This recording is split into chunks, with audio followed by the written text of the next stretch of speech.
Jiu-Jitsu in the Olympics. So there's been a bunch of talk back and forth on this because a lot of people say the Olympics ruined judo because when judo came in, there was already wrestling. So they're like, how can we change this to make it look different? Right. And so you got all the throws and eliminated a lot of the takedowns and things that you have.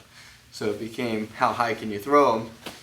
Is that why they got rid of the doubles and stuff? Yeah. They didn't want to look like wrestling? Yeah. I thought it was because wrestlers were coming in there and whipping their ass. Honestly, that's what I had thought. I thought Could be.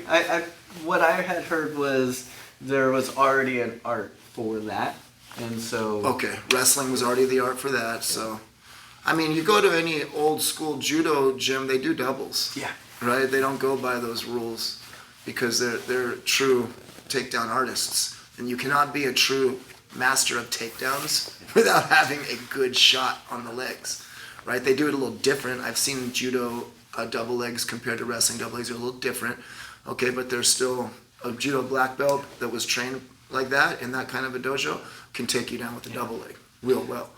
And so that's one of the biggest arguments about the Olympics coming in is because we already have judo, we already have wrestling. So what are they going to do to jiu-jitsu? Well, I mean, I don't know. I'm trying to think about the way that it could ruin it. Because I get that concern, right? The first thing you do is you say, oh, no, look what it did to judo. It's like, okay.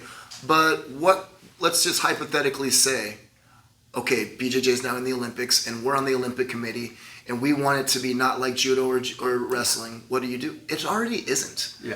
You have your guard closed, right. Dude.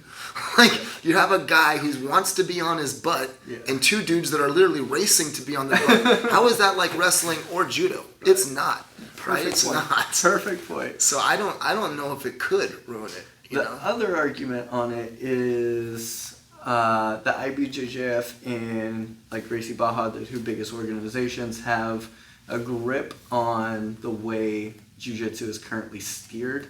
Sort of. I believe it's been changing a lot with the ADCC and the Eddie Bravos and a lot of the other organizations that are coming in. But for a long time, the IBJJF, the biggest tournament, right? And then Gracie Barra, the biggest jiu-jitsu affiliation, is owned by the same person. So that's a big steering point of where the art goes as far as what's allowed in competitions, what should be trained. What people are learning. Seems like a pretty giant conflict of interest there, right? I 100% agree. It's very interesting to have that. Right. Yeah. I mean, they steer it in for the no leg lock rule that they had for so long, but I feel like they could only steer it for so long until enough uproar comes. And I think that things are changing. It seems like it, right? You see a lot of new organizations popping up and taking some space from them. ADC, I think, might have the biggest opportunity to take some space because market share. Yeah, because of all the wrestlers and everything that are going into it also. Right. So you're not only just drawing from jiu-jitsu people, you're drawing from grappling. Right. So you can throw, you can do it. So sambo, judo, everyone, is looking at it. Yeah. No, absolutely. I think the wrestlers are always going to be more drawn towards the ADCC for sure. There's slams. Naga, there's a lot stuff, of things that you can't do in a jiu-jitsu class. Right, 100%. And I don't think I would ever hop on board with something like slams should be allowed because it's too easy to slam a guy, right? Like in MMA, slam away. Yeah.